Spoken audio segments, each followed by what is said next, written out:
The iPhone 17 Pro is an incredible camera. It has the new 48 megapixel telephoto sensor. You can film in Apple ProRes video in 4K up to 60 frames per second, and even utilize things like timecode and Genlock to film bullet time with iPhone. So I built some iPhone filming rigs. I even got the BlackMagic Camera Pro dock that Apple showed off during its event, so I'll show you that, plus accessories for all budget levels, whether you're just gonna film handheld and you want a handle that has a shutter button and charges your iPhone at the same time, or you wanna build a full cage around your iPhone with external SSDs, wireless monitors, and microphones. Plus there's some great new accessories just for reading SD cards, inexpensive lights and mounts, and if you're gonna be filming super high quality video, where those SSDs and cables might struggle to keep up. First, let's talk about some simple accessories that makes filming easier. This is a handle with a shutter button that connects to your iPhone via Bluetooth, and also a MagSafe battery built in. So you can connect your iPhone like this. It's a little easier to hold. And then once you pair it via Bluetooth, you can use that shutter button either to take photos, or if you're in video mode, you can click that shutter button to start recording and then click it again to stop. This is also rechargeable via USB-C, and there's a battery in here, and this is charging via MagSafe. Now it's slower, about 5-watt wireless charging, but it'll keep your phone hopefully charged while you're filming, and you can still flip it around into selfie mode, and your phone is still charging. You can record and see yourself at the same time. Now this is the Shift Cam SnapGrip, which is about $70.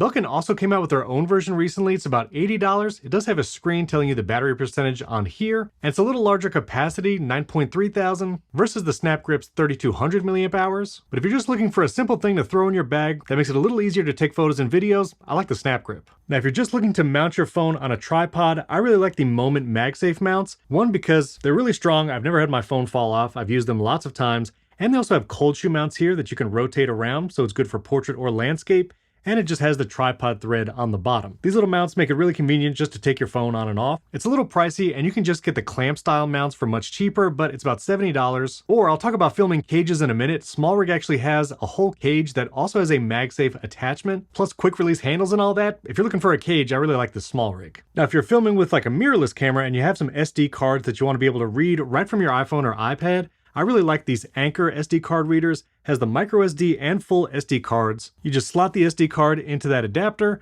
then you can go to the Files app, and those SD cards appear right here, and you can browse the photos or videos right here on your iPhone, copy them to your local device, open them up in Lightroom to edit further, and more. But a recent discovery, SmallRig actually has its own SD card reader, still has the full-size slot and the micro SD card, but it's also MagSafe. I like this because then you're not going to have a reader sticking out the bottom of your phone. Will stick right to the back, low profile, and the SD card actually goes all the way in and clicks. I can still go to my Files app and I'll see that SD card right here and access everything.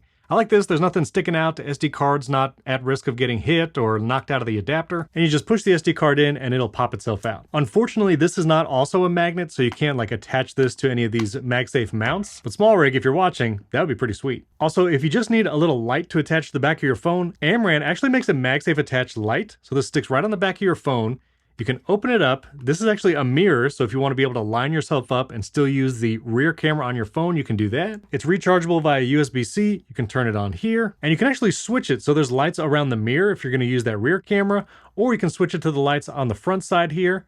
You can either do it like that, or if you're going to use the front-facing camera, you can have that light facing you as well. Pretty slick. Now, you know, if you're filming a lot with your iPhone, that battery's going to take a hit. So don't be like my shirt, running low. That's where today's sponsor can help. This new Anker Prime power bank is the industry-leading 300-watt multi-port fast-charging power bank. When you're recording high-quality video on your iPhone, it can really take a hit to battery life, but the Anker Prime can keep you filming all day long. I'm going to plug in my laptop here and we can start seeing the output on the power bank right there. I'll also start charging my iPad with the same power bank. Little animation showing me, yeah, we're charging both as fast as possible. And it's still powerful enough to plug in a third device with a USB-A port. We'll make sure my AirPods Pro 3 are still charged up. It's telling me how much wattage is outputting, and if I had two MacBook Pros, this would show over 200 watts going out simultaneously. This power bank is from Anker's most advanced fast-charging flagship line, Anker Prime. Not only will it charge your devices fast, you can plug both of these USB-C charging cables into the Prime power bank, and it's going to tell you that it is dual port charging, and you can see it's taking in 100 watts right now, which is the maximum that my desktop charger can output. Also, Anker has managed to put all this charging power into a power bank that's smaller than an iPhone 17 Pro Max. You can also pair it via Bluetooth with the Anker app. Keep an eye on that percentage from your phone. You can see the output of all the ports, even choose between several charging modes, and you have access to all the settings right here in the app. And it still meets FAA requirements, so you can take it with you as you travel. Now, Anker also sent me the world's first 25-watt wireless charger with active cooling system and built-in display. This is Anker's new Qi 2 25-watt charger. Can charge your iPhone at up to 25 watts, rotates that full 90 degrees for whatever angle you'd like, Apple Watch charger, and AirPods all in one. You can charge an iPhone 17 Pro to 50% in just 22 minutes. And this built-in display will not only tell you the wattage going to every device, but you can even see the temperature and go into the settings and change the charging mode. From boost mode, which will charge as fast as possible, sleep mode so the stand will stay quiet. Its Active Shield 5.0 technology will check the temperature over 10 million times per day and make sure that active cooling and dynamic power regulation is totally managed. And this display is powered by Anker Sense, which is Anker's intelligent interaction technology. The 3-in-1 base also can be paired with the Anker app, uses NFC to pair quickly. Then you can see the output to all the devices, and you can also change the charging mode here on your phone. Nice small footprint, sleek design, and it's going to fast charge your Apple Watch too. Links and discount codes to get the Anker Prime 26K power bank and that 25-watt 3-in-1 charger. And my thanks to Anker for sponsoring this video. Now, I've covered a lot of enclosures and external SSDs, and we'll get more into that when we talk about formats and Final Cut Camera app. But I still really like the Hagibis. This is actually an SSD enclosure, so you can actually buy the SSD separately, whatever capacity you want, install it in here, and then you can film directly to that SSD with either ProRes or ProRAW footage. Speaking of Hagibis, they also made this MagSafe USB-C Hub, so it can connect to the iPhone. You actually have SD and microSD card readers here, plus you have 2 USB-C ports. You can charge your phone and then maybe add that external SSD, or you can plug in a microphone, and there's even a USB-A port if you just need that adapter, or you can attach the microphone that way too. Being MagSafe, it just snaps onto the back of your phone, plug in the USB-C cable, this actually comes with it, and I'll show you a cable I actually prefer to connect accessories like this, but it's pretty sleek. You can have a whole USB-C hub just attached to the back of your phone. And last thing before we get to the big filming rigs, this is a UGREEN made for airplane tray table MagSafe holders. So this thing actually extends, it's meant to grab that tray table, but if you just want to use this as a camera mount on different surfaces, this is pretty flexible. This rod will go about 270 degrees, so you have a wide range of motion, and then you can just mount your iPhone on this, clamp it to something maybe at the gym or even just around the house. A nice alternative to just being able to mount your phone, and it just attaches via MagSafe. All right, now let's talk about some of these more advanced filming cages for the iPhone. I showed off this cage last year. I'll link my video to the iPhone 16 Pro filming rig, but this is the Moment cage. It has that Moment MagSafe mount here. It's using 2 different handles actually. This is a SmallRig handle and a Neewer. This Neewer handle actually has the camera shutter button and can connect to your phone via Bluetooth. Also has the Neewer top handle and a couple accessories. This is a clamp here that's actually made for phones, but also power banks. So you can fit that Anker Prime power bank in here and connect it to your phone to keep it charged while you're filming. Now this SmallRig USB-C hub is great for filming setups like this. It can clamp to one of the cold shoe mounts on the cage, and then you get 4 USB-C ports around this hub. There's a power delivery port here. You get USB 2.0, great for like a microphone, another 2.0 port here, and a 3.1. So if you're gonna record to an external SSD, which we'll talk about more in a second, you want to use that 3.1 USB port. Right angle USB-C connector here, so it connects to your phone easily. Also, this Neewer top handle actually has 2 cold shoe mounts. This I have a SmallRig SSD clamp. So this is a retractable or expandable clamp, and even has this little attachment to keep that USB-C cable clamped tightly. You don't have to worry about it flopping around or disconnecting. This is perfect for like a Samsung external SSD. You can put it in that clamp, run the cable down to the USB-C hub. Then on this back cold shoe mount, I actually have a Neewer ball joint here, and connected to that is the SmallRig wireless monitor. I've talked about this guy before. It's actually been connected to this iPhone 16e this whole time. It puts off its own Wi-Fi network. You connect your iPhone, and then you can screen mirror. This way, when you film, you can still film with the back camera so you get the best quality, but still preview your image.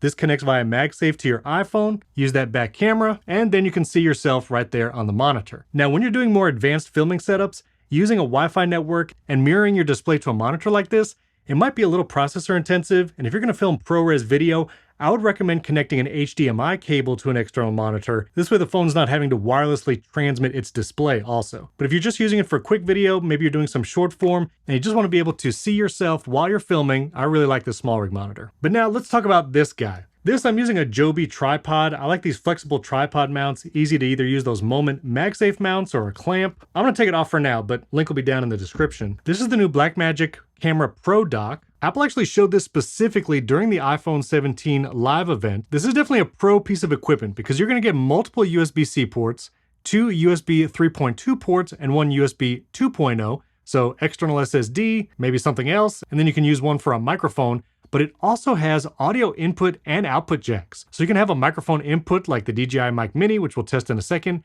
and also plug in your headphones to monitor that audio all with this one dock.